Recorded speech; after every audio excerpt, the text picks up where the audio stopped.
Hello and welcome to the Built to Serve podcast. In today's episode, we have Marine Corps veteran Sergeant Modesto Martinez. We're going to learn so much about Modesto's childhood, growing up in Corpus Christi, Texas, into college, the Marine Corps, and into the workforce. Modesto's time in the Marine Corps is something to be listened to. It's something to think about. It taught him perseverance, consistency, stability, and overall motivation. You'll learn that you can work and go to school all at the same time, just with the right level of motivation and to have a support system. I hope you'll join me in the Built to Serve podcast. So, Modesto, tell me about where you're from, where you grew up, and what was it like? I'm from Victoria, Texas. It's a small city. I say it's a city because it is growing. I grew up there, born and raised there in Victoria, Texas, about 2 hours south of Houston, about an hour and a half north of Corpus, so right in the center.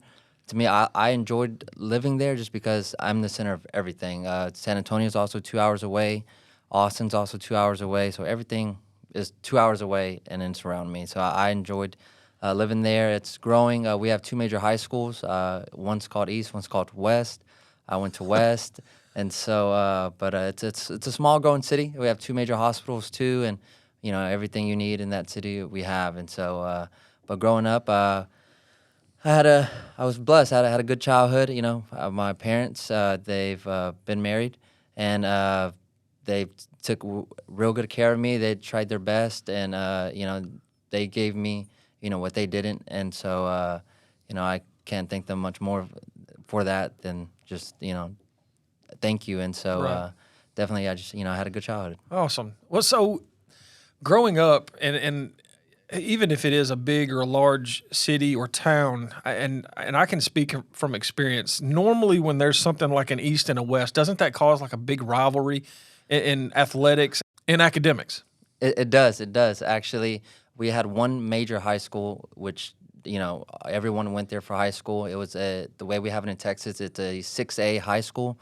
So the biggest size high school. So they split it up into two high schools, and both were 4A. Now, while I was there, over the years they grew into 5A high schools. So I think the first rivalry game was in 2000, and I was the first freshman to senior in that class. My class was the first group to go in there from a freshman all the way to senior. Okay. And so, but the first rivalry game, I think they had 15,000 people there. It packed in stadiums, and so which was crazy. That's a high school? It's a high school rivalry God, game. I know junior colleges that don't have stands for that many people. Actually, Wow. that game was on the Dairy Queen Game of the Week. They show it on Fox. Yeah. And so, yep. Oh, wow. Did you play any sports or anything? Yeah, so in high school I played football, I did track, and I also did powerlifting. So Powerlifting. Okay. I did all three. I enjoyed just always staying busy. I enjoyed, just playing football. I enjoyed, just, doing all those things. I got you. Okay. So what's it like growing up, I guess in South Texas? Like, so we're in Baton Rouge right now, right? And in South Texas, I know it's majority, I want to say like, it's majority Mexican populated around Corpus, right? Correct. So when you're growing up in that environment, is it any different, you think, than from like growing up as a Mexican in an environment like in Baton Rouge? I would say no. Well, at least in Victoria, and that we had a very good diverse of all. Oh, skin okay. color. So you did. Okay. Yeah, Well, that's cool. It wasn't really, even though we are in South Texas, but it good amount were white, good amount were black. Okay. So All right. a good amount were Hispanic. So good mixture, and all my friends all different races, and Right. so Right. and it to me, and being in Baton Rouge kind of feels no different. Right. So. Well, I mean, you think, and I mean, I'm just going to be honest, right? So kids are mean. Right? I mean, Yeah, they are. you have some that are just, straight up ugly, right? And some that are just cool, calm, and collected.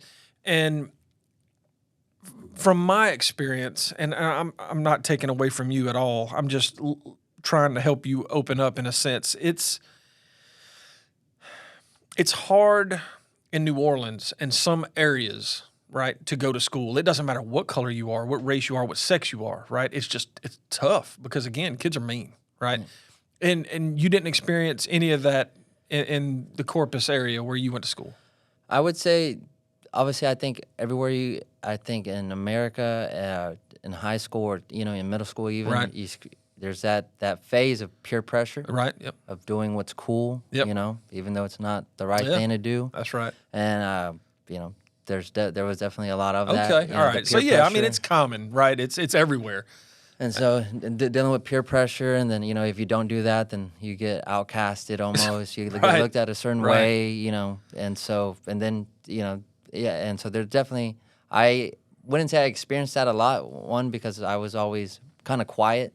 Okay. Kind of stuck to myself a lot. Okay. And then friends that I did have, we thought the same. We thought like-minded. So there was never any combating issues as far as Okay. like the way we thought, or I was Got you. afraid of peer pressure because there was no peer pressure with Okay. my small group of friends. So Well, growing up, did you have any I guess what were your aspirations of future? Like, what did you want to be when you grew up? So growing up, so my mom, she's from Mexico. Okay.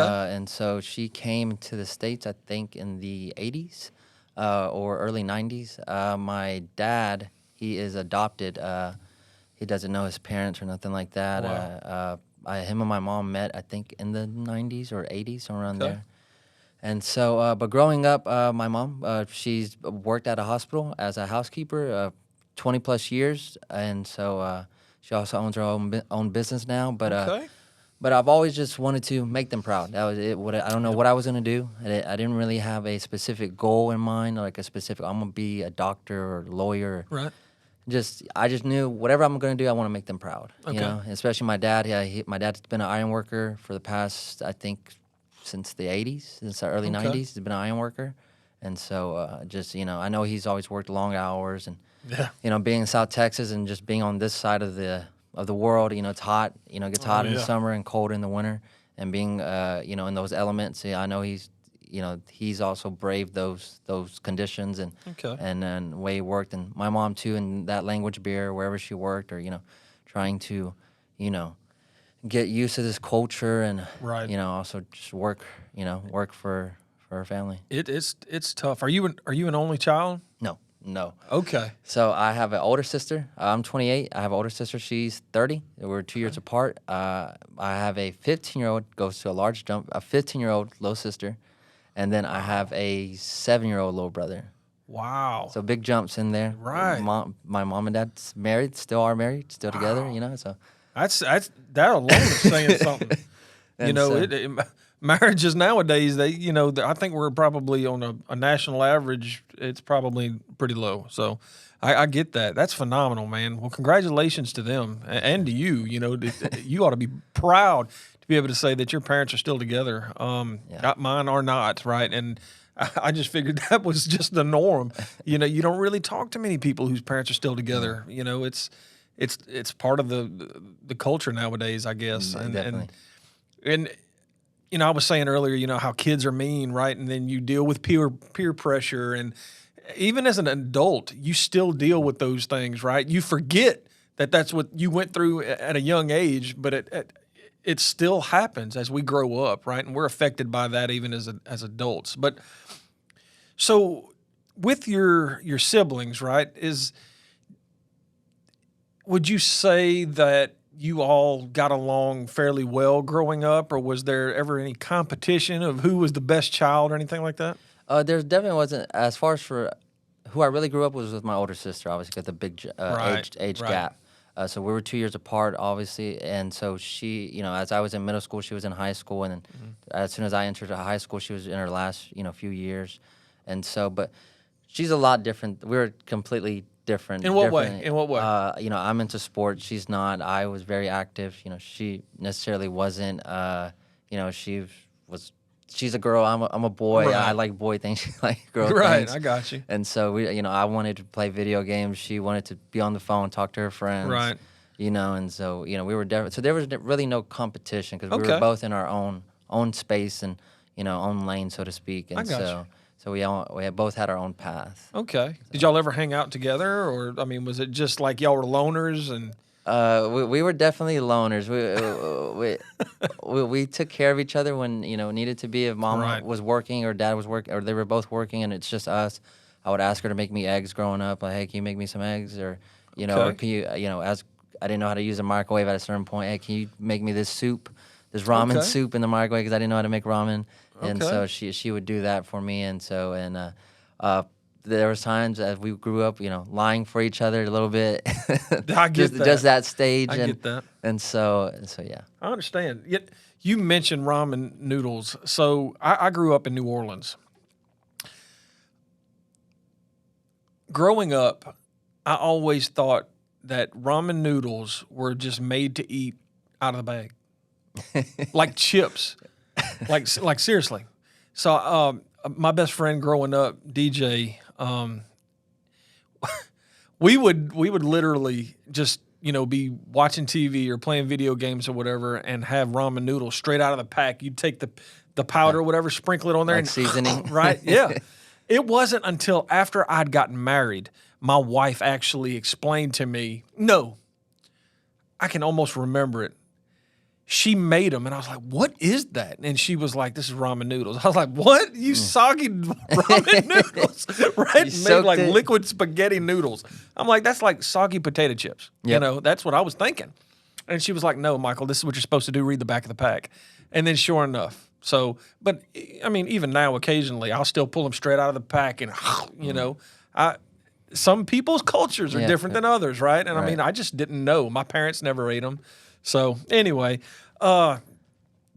so I guess growing in Corpus, right, or outside of Corpus, and then through high school, at what point did you determine you wanted to join the military, and why?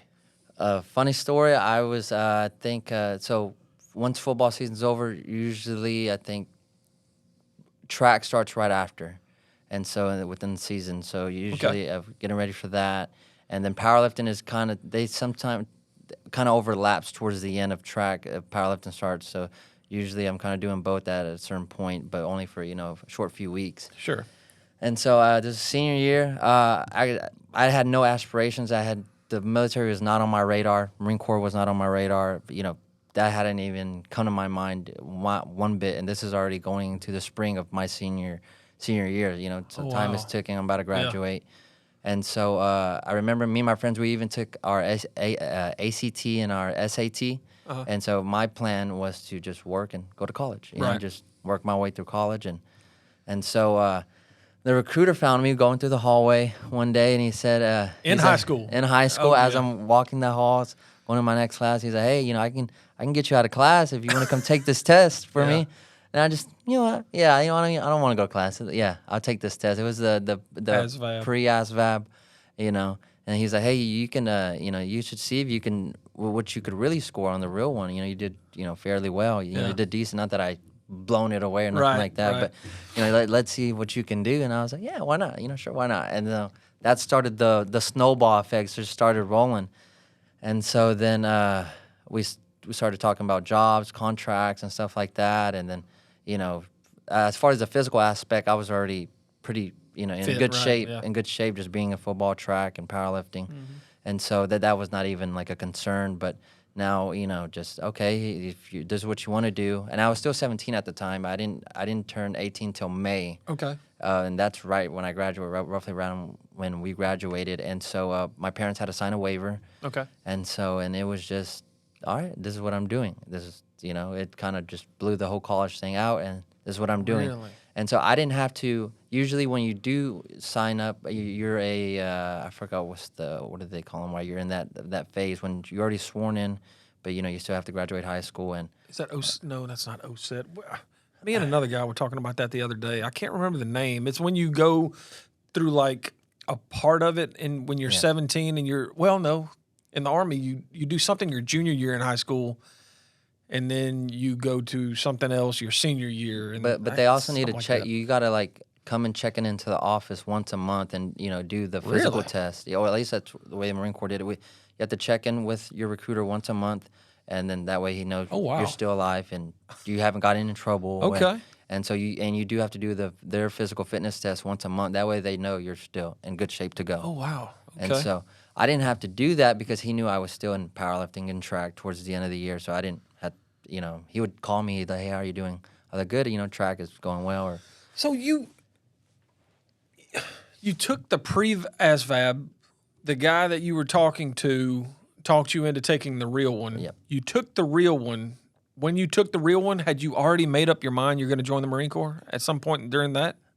Not necessarily. I was almost going with the flow, seeing where this went. Let's just see where this goes. Let's see what jobs do I get first. If it sounds good, why not? Okay. So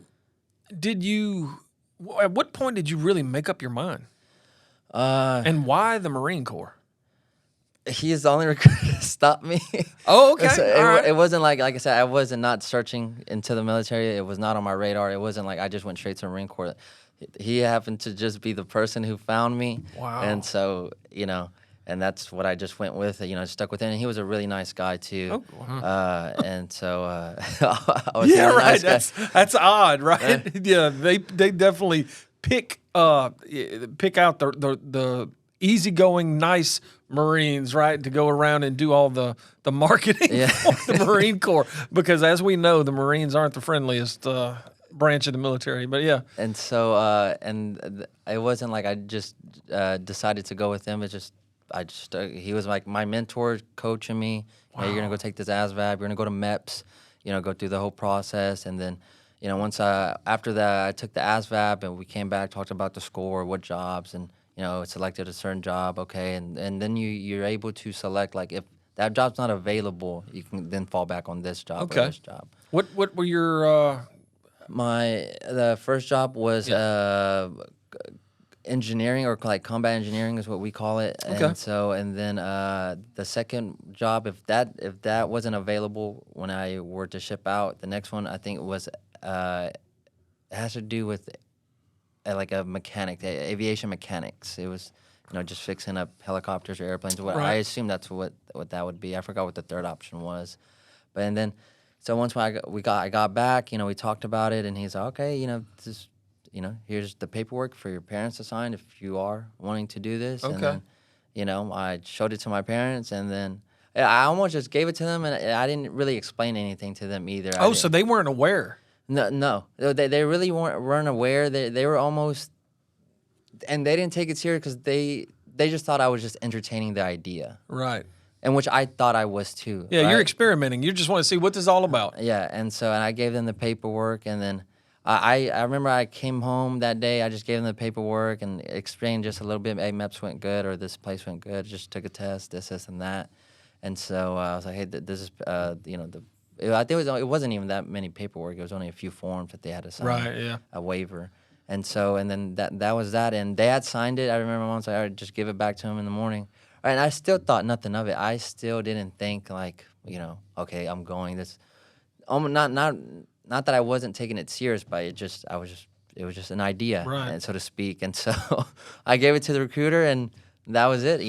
And I had a ship out date, and then from there on, I just finished the rest of high school and sports. And then at the time, and while I was in high school, I was working at Subway. Worked at Subway for I think about 2 years. Okay. And so I remember in summer I was just working, and obviously because high school just ended, just graduated, so just continued to work.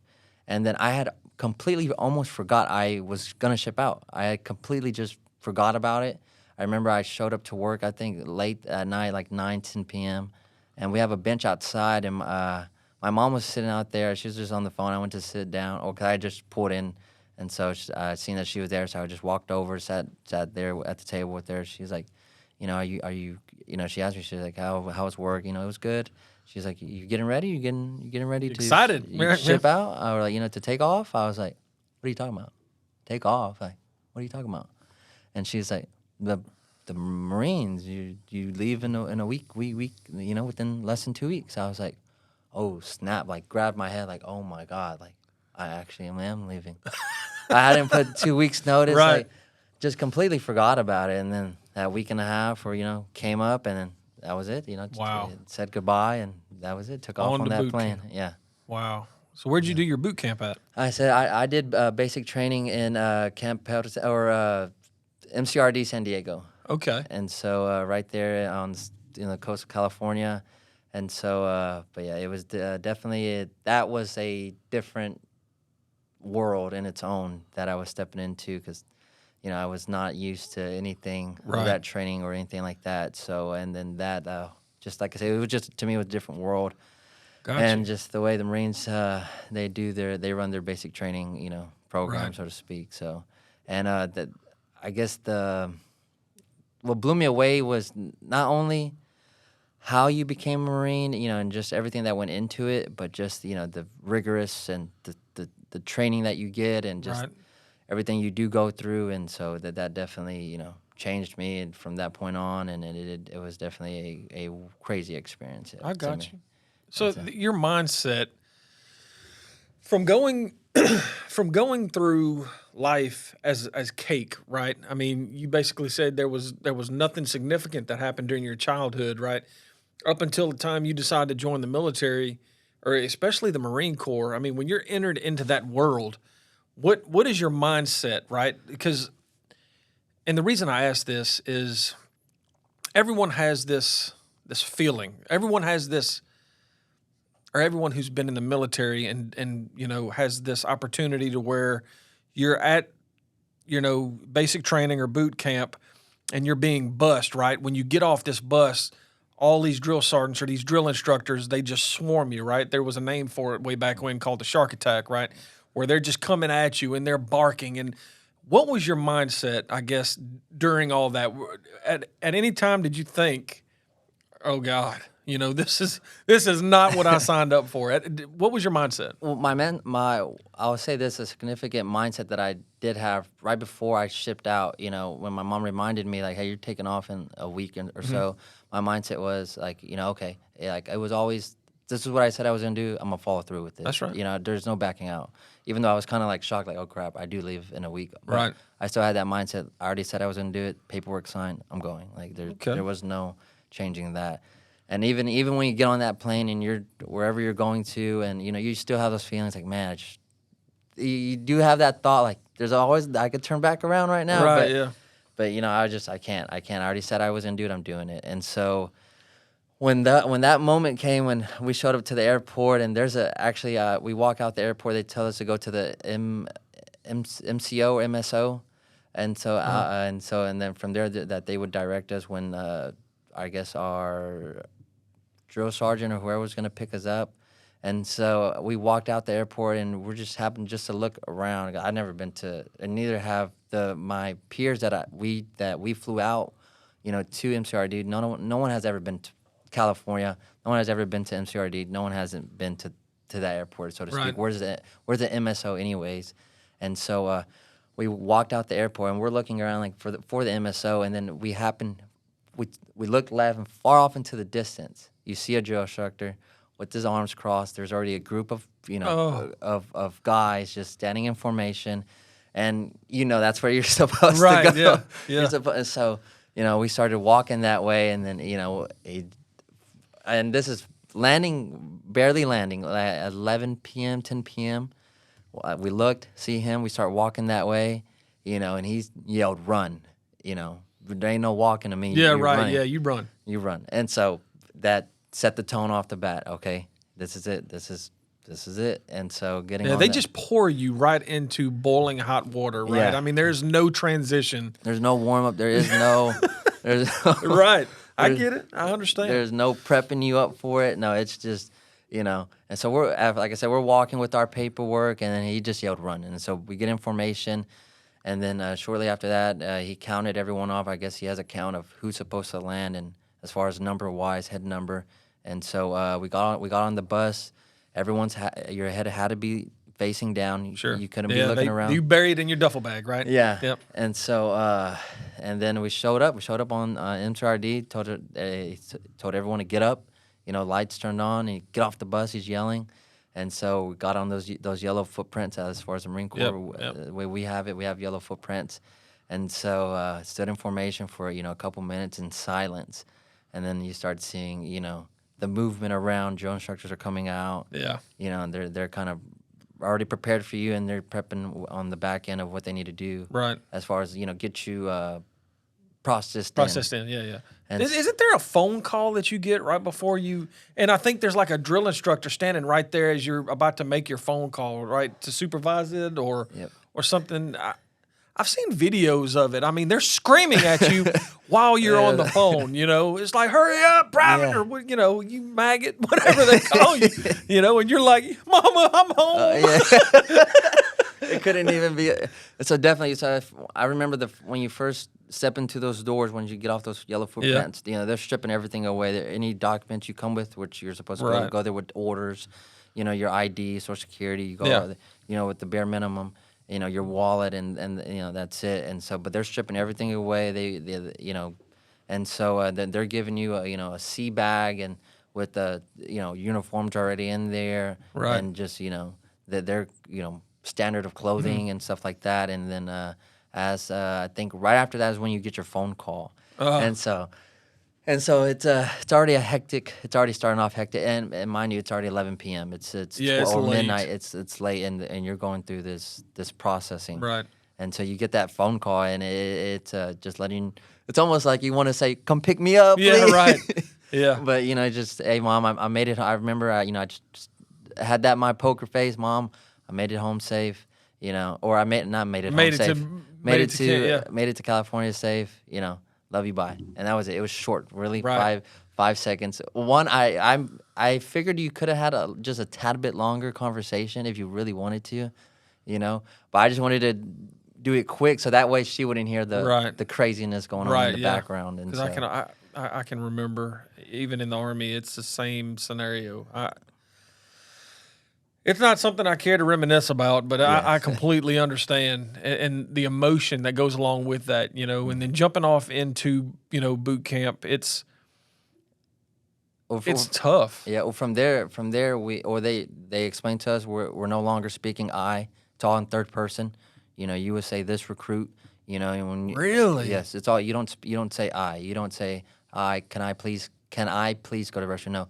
You say can this recruit go to the restroom. No kidding. Yeah, you request permission to speak to whoever you're speaking to, and then from there, and we all shave our heads. We're going through that process, getting in line, and so they're going at it, buzzing it all off. I mean, there's a ton of information that they pour into you right at the beginning, right? And then if you don't, let's just say you're going to try to, talk to the drill instructor while he's in his office, the whole knock on the door, which.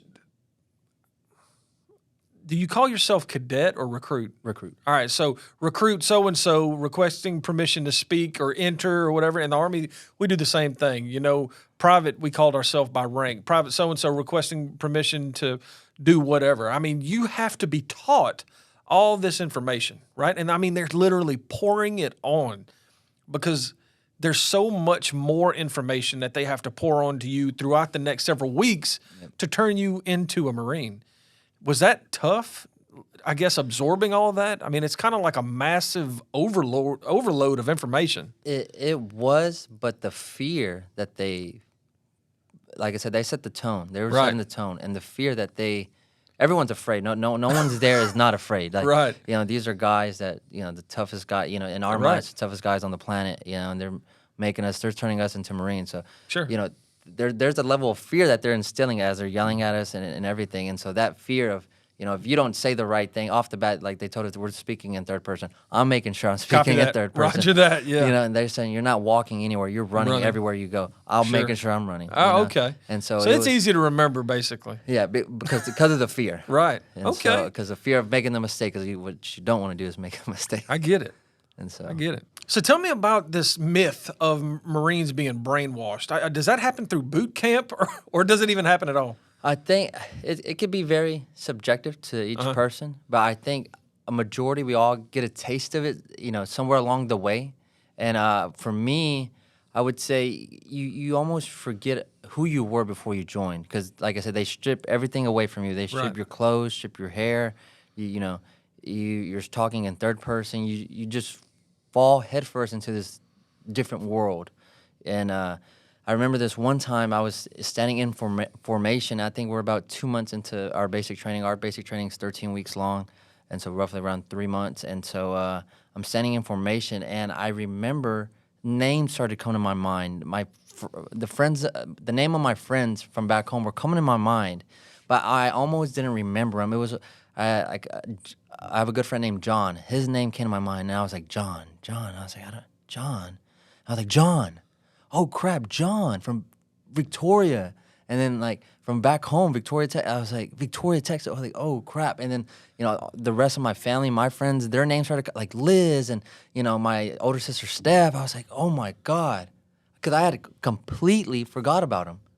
Completely forgot about that life. So what you're saying is you, with all due respect, you feel as if you were kind of brainwashed at some point during there? At some point, you just, I don't know if we just do it naturally, but you get sucked in to that mindset. Wow. You get sucked into that world, and that's all, that world that you're in, that's all that exists. Wow. Whatever happened before does not. Okay. Well, look, so if you're watching, I definitely want you to comment. Let me know if you believe that the Marine Corps gets brainwashed, and if you're in the Army, Air Force, Navy, Coast Guard, let comment. Let me know your take on it. I always made fun, just as a joke. I've never heard of it actually happening. And you and I were just previously talking. There's a transitional period, right, where you go from civilian to soldier or civilian to Marine or airman, what have you. And in the Army, they basically tell you, you need to find something from home to help push you through. This is going to be the hardest thing in your life you're ever going to tackle. And you're preparing for war. You're preparing for, this, that, and another. And during that transition, at some point, you start to, fight for your country, right? You start to bleed red, white, and blue. And I'm not sure that happens to everybody, but it literally helped push me through. And obviously it helped push you through because it's all you literally thought about, right? So that's phenomenal. All right, so you're through boot camp. You're at your duty station. Walk me through that. So I was stationed right there literally right down the road from NCRD at Camp Pendleton, California. Right so there. You left boot camp, went right down the road. Went right down the road. Gosh. And so that's the West Coast of the Marine Corps. And you get 3 options, West Coast, East Coast, or overseas in Japan. So the other duty station that they have. So I enjoyed the weather of the West Coast. And not that I enjoyed it in those moments that I first arrived, but I knew I definitely didn't want to be on the East Coast. The weather, humidity, definitely don't want that. So I would choose the West Coast. And so was there in Camp Pendleton, California. I joined August of 2014. I went overseas in January of 2015, just shortly after. And so I went to a country called Duqm, Oman. We went there as a show of force with the Marine Corps. We provided just basic security, engineering, just as far as fortifying the FOB or that we were working out. So y'all were building bases while you were there? See, what they had already had pre-did, they put shipping containers around. Yep. And then we just fortified it with C-wire, concertina wire, a few HESCO barriers that we use as the entrance to create like as obstacles, its own, and so just stuff like that. And so that lasted about 4 to 5 months, and then came back, and then I was at that unit for just a little short while. And then the MEU was coming up. The MEU is the Marine Expeditionary Unit. It's they call it America's 911 Force. Right. So they always have warships with Marines and other assets on these ships ready at any moment's notice. Whether it's not just combative but humanitarian assistance and stuff like that. And so I went with the COB 11. The 11th MEU was coming back. And during 2017, the beginning, that's when the whole Syria conflict was going on, and they were the first Marines there. And so usually once a MEU comes back, and if something like that's going on, it's a rotational thing. Now you're going to just replace boots. And so the 15th MEU came around. There was a few openings that they needed more Marines at the COB 15, which was the unit I went with. And so then the MEU happened, and so then I took off on the MEU. That would lasted roughly. We came back, I want to say, in February or early March of 2018. So just roughly, Okay. a good 9 or so months. And so, Okay. and just experiencing all that. Right. And so going through all those emotions and roller coasters you go through. And so. Was there any kind of like combative moments while you were there at all? Not necessarily. Almost at that point, I think United States were doing a lot of bombings. Just it wasn't really, I guess, Ground troop troop combat. It wasn't like it was in the early 2000s when the Right. war force kicked off. So Yeah. that's changed just a lot. And so just really just being security and just almost showing a force and letting Okay. people know that we were there and then stuff like that. I get that. So I know, we've come a long way with technology, right? They're actually saying that the next big war or even possibly the world war, not that this is a political show by any means, but they, quote unquote, say, our next big war is probably going to be something about like cybersecurity or something like that. And I mean, you're thinking, how can you make it nowadays if you're set up for like back in the 1800s where there was no phones, there was no internet? How can we who are now spoiled to death live in that scenario? Because, I mean, face it, if we were to lose all this technology, how can the mass majority of the population function? Even at the workforce, your household. My thermostat's run by Wi-Fi. Yep. I mean, I just went to this Nest thing, right? And it blows my mind. I'm 3 hours from home right now. I can turn my air conditioner on and off. I can turn my lights on and off in my house, all from a flick of the phone, right?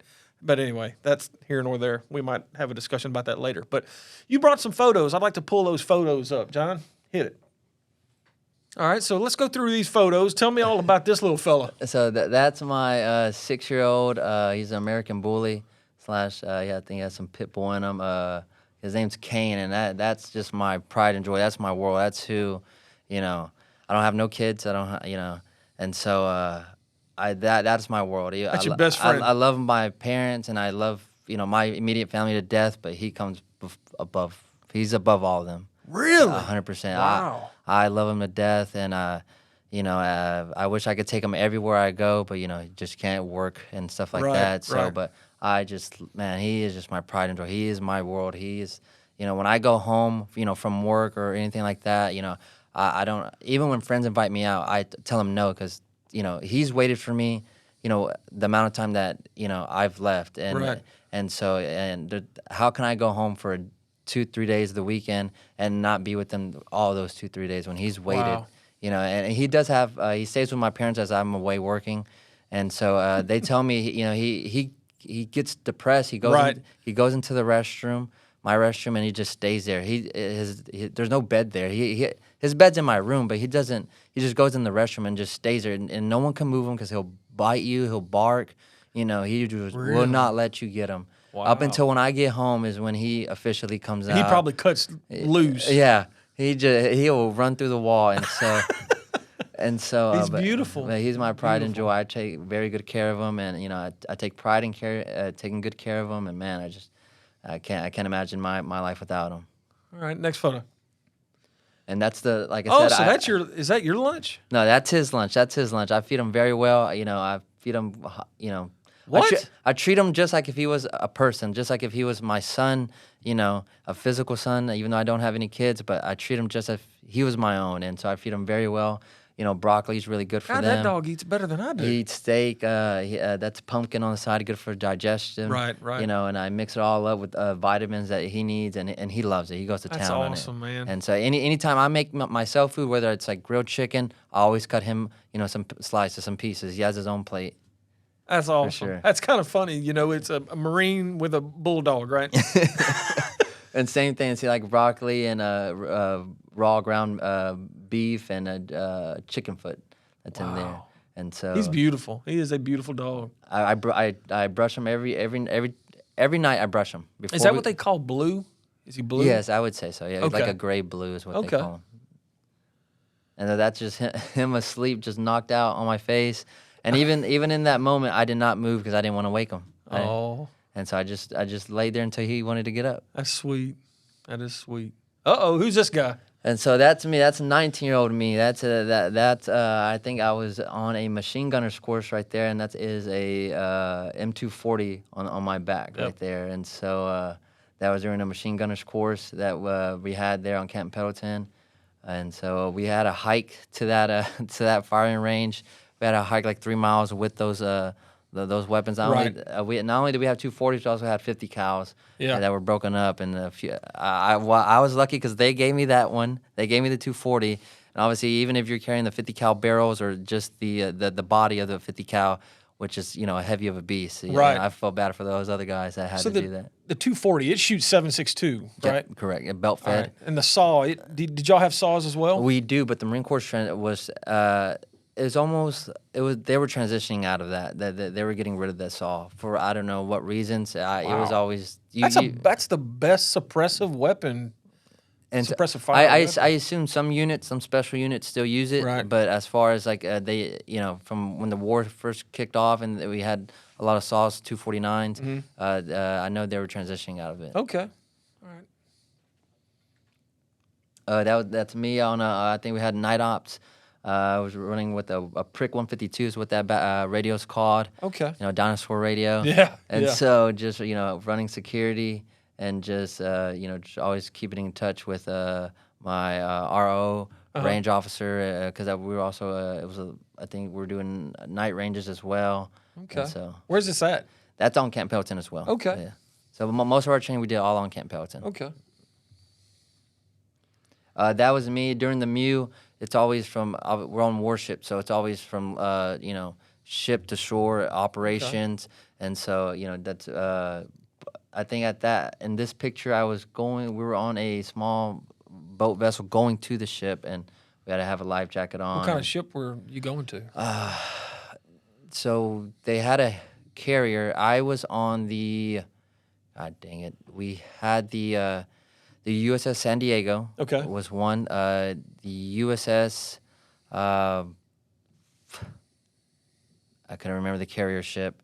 It's a cool story about that carrier ship. They have a red pad eye, right? Red. Usually on the deck, it's all gray, whatever the base color is of the ship. There's a red cat eye painted red because that is where Osama bin Laden, when they killed him, and that's where they first brought him to. Blood. You were on that ship? No, so that was part of our team. So we all get split up 3 ways into 3 different warships. That way, each ship has its own, has all the assets it needs to handle any situation. Okay. And so, but on that was a cool story about as part of that our 15th MEU we had that ship. Wow. And so, man, I can't remember that. And then I was on the USS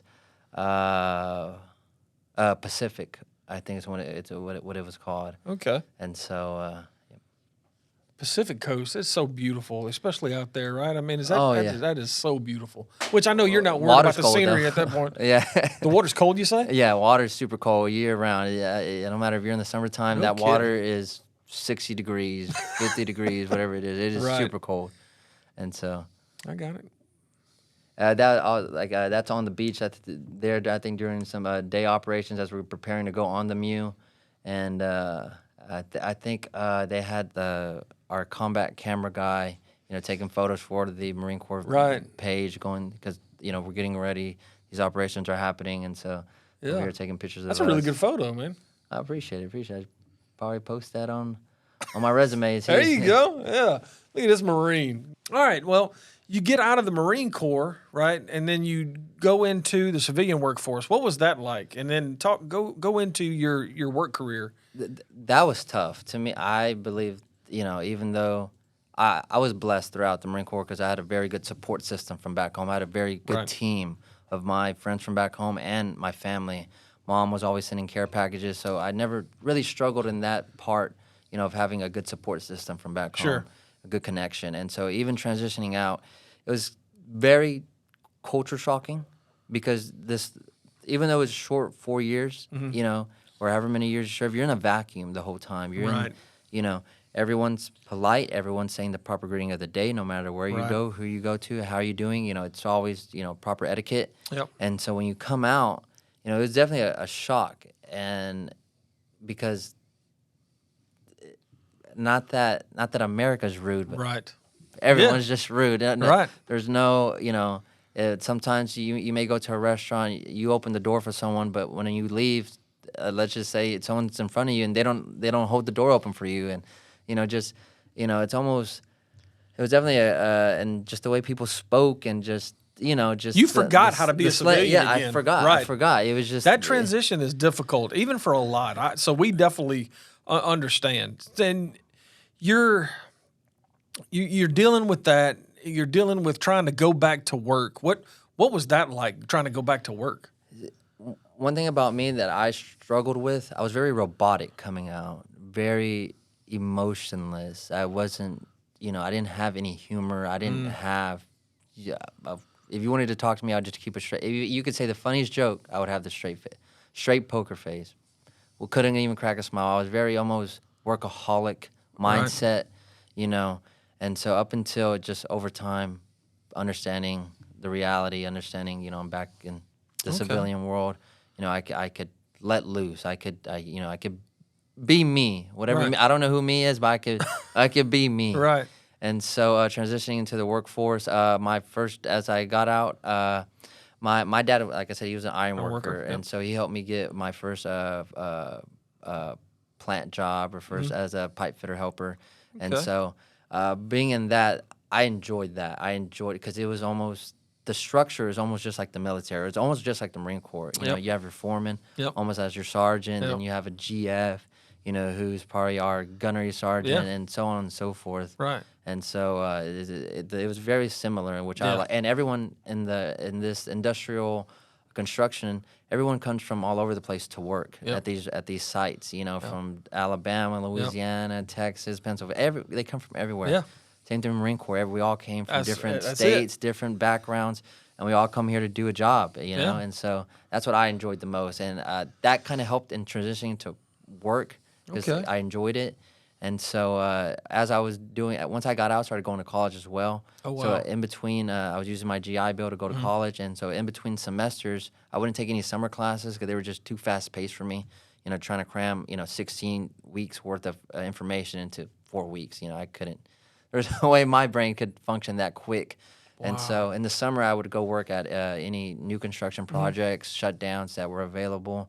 My dad got me my first one, and I was able to, I had my own ropes at that point. Sure. I understood, understood it from there, and so followed my foreman wherever he went, and he would let me know, hey, I'm going to be over here next summer, and he would give me a call or text like, hey, this is coming up if you would like to, or I would give him a call as well, or I would just look wherever, whatever was available. So you had your dad pretty much helping you along the way too. Yeah, so that definitely helps, especially in a support system. Of me and a military veteran needing a support system and having a close relationship with your dad, him being in construction, that's definitely a great way to make that transition. So how did you get your start? How did you get your start with performance, or was that when you hired in with performance? So funny story. I just graduated last May with a bachelor's in business management, and so I thought, and this is my thought process, right when I graduated, I did a 4-year degree in that allowed time, in a good time. It didn't take me 5-6 years. Right. I did it in those 4 years, right after the Marine Corps, right after, serving 4 years and jumping straight into that. And I didn't take any remedial classes either. They give you an option to redo your SAT, ACT, see where you're at reading level wise, writing level. And they give you where you can waive that and just go straight into, classes. Right. And so I did that. Dove straight head first because I didn't want to start it and back out. Right. So let's just dive in. That's what I'm gonna do. Sure. Let's do it. And so finished that, and then working. And when COVID hit as well, is when I worked. I worked a lot because everything went to online. So I was working and because I had the time to work. So I was doing them both. I remember when COVID hit, I got a job at a shutdown out here in Louisiana. and so working those crazy hours, 7 Sure, 12s, yeah. and still go, you know, because everything went to online. But it made it feasible. I was able to work Wow. and do that, and so you know, working in those conditions, long hours and stuff, and then, you know, graduating, a big relief, you know. So I felt accomplished. You know, I served my country honorably for 4 years. Now, you know, no one pushed me to get a higher education either. Right. That was something I took on my own, and because my parents don't even have they didn't go to college, Right. and so you know, not that they were a resource or a strong resource for that, you know, because they don't know the process of Sure. them. Sure. So, you know, felt accomplished. You know, I did it on my own, and I had a decent GPA, and you know, I never did I have to retake a class. You know, I gave each class my, you know, 100% complete focus, yeah. and attention. You know, and I wasn't, you know, I was doing the right thing even when no one was looking. That's it. I was working and working. You know, working and going to school. That's the Marine in you, right? And so, you know, I was just wanting to make it, so to speak, you know. And so once I graduated, I put out, you know, a bunch of resumes, and you know, then reality kind of hits. You know, no one was definitely giving me a call back. No one was, you know, answering back. No one was emailing back. Or and if I did get an email, it was always, you know, your resume wasn't selected. Right. And so, you know, but that it did discourage me a bit. You know, just like I started to almost doubt myself, almost like, did I even do enough? Right. Was the 4 years that I served in college even enough? Did I need to go do more? You know, almost questioning what I had done. And so, but I when I get negative thoughts like that, I immediately try to, you know, put them out. Right, yeah, you know, sure. because I don't want it to carry on and, you know, put me down a bad path. And so, just continue to work as a pipe fitter. Yeah, I think I was working in Corpus at the time, and Who's you then working for? I was working for Floor. It used to be Floor, called okay. Floor Daniel in the '70s. Now they're called Floor. Okay.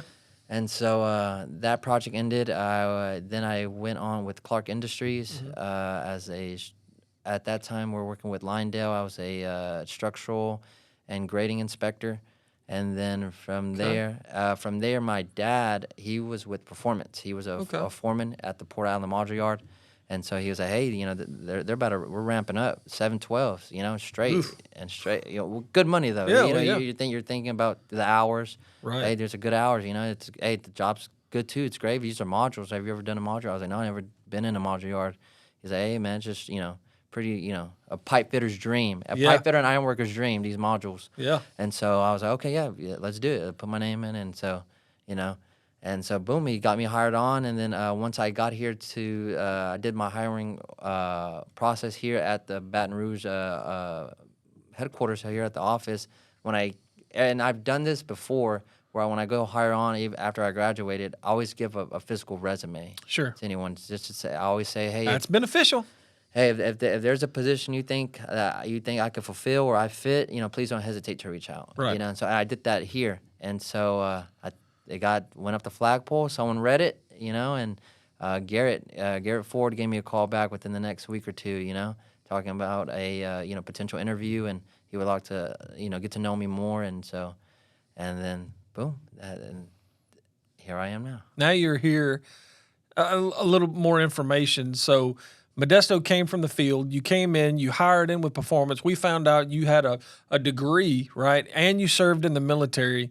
And we immediately picked you up, put you in our project controls class, right? So you're actually training right now. Yeah. I mean, we had to pull you out to do this interview, right? Right. You're actually taking the classes to become a project controls guy, right? We're going to send you out into the field, and you're going to be taking care of our planning, estimating, all this timekeeping stuff, the things that, you know, you literally went to school for, right? So that it just worked out. And Performance takes it really, really serious that we do something for our military veterans, right? What have you noticed that Performance has done as far as our military workforce program? Off the bat, the first thing, y'all have a military workforce program. Yeah. I spoke about you know, I've worked for many companies as a pipe fitter, as you know, on that side you jump from project to project. And I've worked for many other companies, and I've been to their offices. I've been through, you know, and I have yet to go to one that shows, I guess, appreciation for veterans like Performance does, really and truly.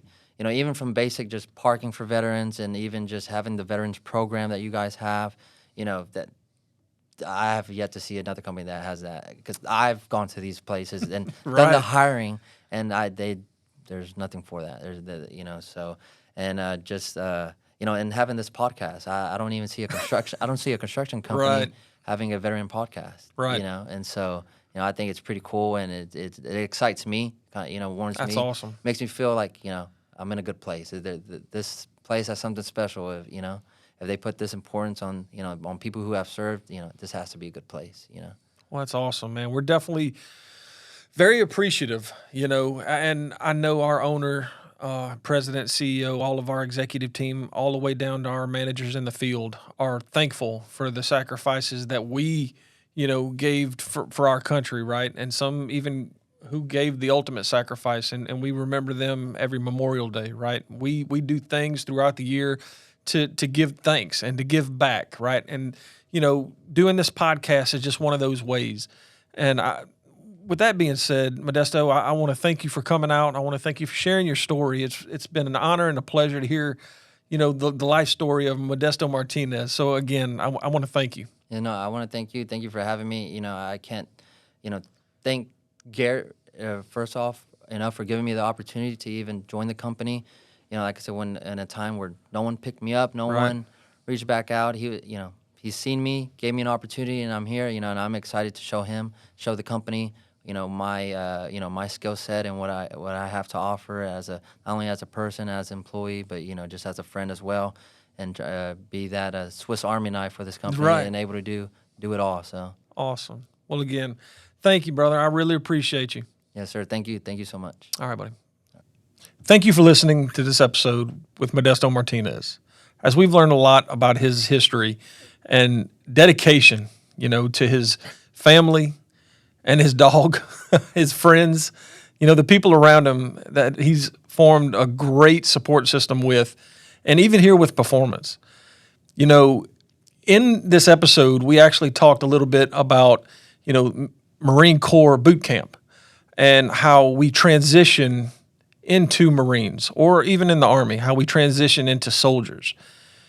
It's been somewhat of a myth, and a lot of us actually talk about it, how Marines are brainwashed, right? And soldiers, we tend to make fun here and there, just as part of a joke, but it apparently is a real thing, and it's not necessarily a negative thing. This is the transition that we go through to become, America's defense or offense.